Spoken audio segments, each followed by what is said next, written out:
Welcome back to my YouTube channel guys. आज की video है थीसिस लाइन के ऊपर।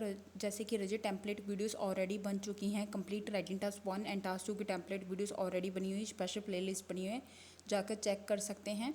जैसे कि फर्स्ट है डू यू एग्री और डिसएग्री। तो जैसे कि मैं हर एक क्वेश्चन टाइप की थीसिस लाइन बताऊँगी, मैं तीन थीसिस लाइन बताऊँगी, आप कोई भी यूज़ कर सकते हैं। Personally I disagree the given ideology, मतलब कि इसको बोल सकते हैं गिवन जो बताया गया है, आइडियोलॉजी जो आइडिया दिया है गया है, ड्यू टू न्यूमरस ग्राउंड्स को हम रीजंस भी बोल सकते हैं। और जो मैंने ब्रैकेट में लिखा है आप इस चीज़ को इग्नोर भी कर सकते हैं, अगर आप इंक्लूड करना चाहते हो तो आप कर सकते हैं, which will be discuss in this ऐसे। तो जैसे कि रजे आप एग्री के सिनोनिम्स यूज़ कर सकते हैं, जैसे कि आप आगे एग्री के सिनोनिम्स देखेंगे। तो अब हम सेकंड स्टेटमेंट देखते हैं कि आप सेकंड थीसिस लाइन कैसे लिख सकते हो। Personally I adhere the given notion भी बोल सकते हो, परसेप्शन भी बोल सकते हो। जैसे कि रजे आप कोई भी यूज़ कर सकते हो इन दोनों में से। तो अब हम देखते हैं जैसे कि एग्री के सिनोनिम्स, एग्री के कौन से सिनोनिम्स आप यूज़ कर सकते हो। जैसे कि आप देख पा रहे हैं ये तीन सिनोनिम्स में से आप कोई भी यूज़ कर सकते हो। और अब हम देखते हैं discuss the both view plus give your on opinion. तो इसका हम जैसे कि मैंने बनाया है in the subsequent paragraph I will ponder को हम बोल सकते हैं search over both controversy ideology.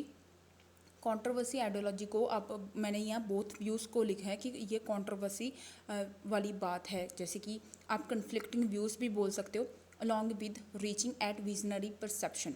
आगे मैंने जो ब्रैकेट में डालकर लिखा है ये ऑप्शनल है, अगर आप लिखना चाहते हो तो लिख सकते हो। Personally side with formal view होता है पहले वाला व्यू, एक होता है लेटर व्यू होता है कि सेकंड व्यू। मैं सेकंड व्यू के साथ एग्री कर रही हूँ या मैं फर्स्ट व्यू के साथ एग्री कर रही हूँ। जैसे कि मैंने आपको पहले बता दिया कि बोथ व्यू को आप कैसे लिख सकते हो, कंट्रोवर्सी आइडियोलॉजी भी लिख सकते हो, कन्फ्लिक्टिंग व्यूज़ भी लिख सकते हो। और पॉजिटिव और नेगेटिव में आपको लिखना है personally I think that it is a positive और negative development due to following reasons. और जैसे कि आप सेकंड थीसिस लाइन देख पा रहे हो पॉजिटिव और नेगेटिव की, तो ऑप्टिमिस्टिक डेवलपमेंट होता है पॉजिटिव डेवलपमेंट, परमिस्टिक डेवलपमेंट होता है नेगेटिव डेवलपमेंट। इन दिस ऐसे आई विल डिस्कोर, मैं बताऊंगी reasons whether it is a positive और नेगेटिव डेवलपमेंट फॉर यूथ। जैसे कि इस तरीके से मैंने बनाया है। नेक्स्ट आप देख पा रहे हैं डू यू एग्री और disagree. I partially agree to this, मैं इस स्टेटमेंट के साथ पार्शली 50 एग्री कर रही हूँ। मैं जैसे कि मैंने आगे लिखा है कि जो मैं अपना ओपिनियन है मैं बताऊंगी विद एग्जांपल। अब हम देखते हैं causes and solution. The thought process of this essay will discuss the causes related to the given phenomena along with suggest some plausible measure होते हैं कुछ अच्छे मेजर्स बताऊंगी जिसे हम मोटिवेट कर सकें रिकवरी। तो जो मैंने ब्रैकेट में लिखा है आप लिखना चाहते हो तो लिख सकते हो, नहीं तो आप इसको छोड़ भी सकते हो, आप सिर्फ प्लॉजिबल मेजर्स तक भी लिख सकते हो। नेक्स्ट है personally I strongly agree to the given notion in subsequent paragraph I will discuss the reason of my agreement along with some plausible major. वही थोड़ी सी स्टेटमेंट मोल्ड कर कर लिखा है।